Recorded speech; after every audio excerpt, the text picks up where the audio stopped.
ایک دن حضرت علی بن ابی طالب رضی اللہ تعالیٰ عنہ مدینے کی گلیوں میں سے چلے جا رہے تھے کہ آپ رضی اللہ تعالیٰ عنہ نے دیکھا کہ کچھ لوگ غضی و غضب کی حالت میں ایک عورت کو گھسیٹتے جا رہے ہیں۔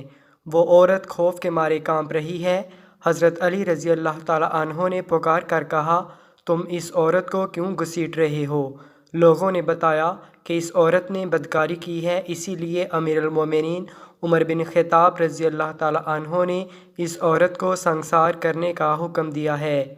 حضرت علی کرم اللہ وجہہ نے اس عورت کو ان کے ہاتھوں سے چھینا اور ان لوگوں کو خوب سرزنش فرمائی۔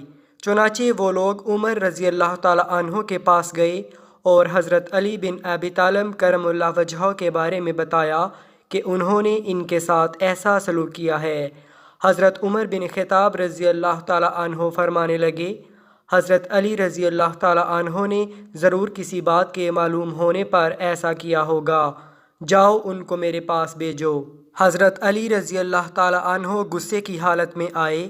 حضرت عمر رضی اللہ تعالیٰ عنہ نے ان سے پوچھا، آپ رضی اللہ تعالیٰ عنہ نے ان لوگوں کو کیوں واپس کر دیا اور ان کو اس عورت پر حد قائم کرنے سے کیوں منع کیا؟ حضرت علی رضی اللہ تعالیٰ عنہ نے کہا کہ اے امیر المومنین، کیا آپ رضی اللہ تعالیٰ عنہ نے رسول کریم صلی اللہ علیہ وآلہ وسلم کا یہ ارشاد نہیں سنا کہ آپ صلی اللہ علیہ وآلہ وسلم نے فرمایا، تین طرح کے لوگوں سے قلم اٹھا لیا گیا ہے، یعنی وہ بے قصور ہیں۔ ایک سونے والا آدمی یہاں تک کہ وہ بیدار ہو جائے، دوسرا نابالغ جب تک کہ وہ بالغ نہ ہو جائے، اور تیسرا گناہ میں مبتلا آدمی جب تک باہوش نہ ہو۔ حضرت عمر رضی اللہ تعالیٰ عنہ نے فرمایا کہ ہاں، میں نے یہ ارشاد سرور عالم صلی اللہ علیہ وآلہ وسلم سے سنا ہے۔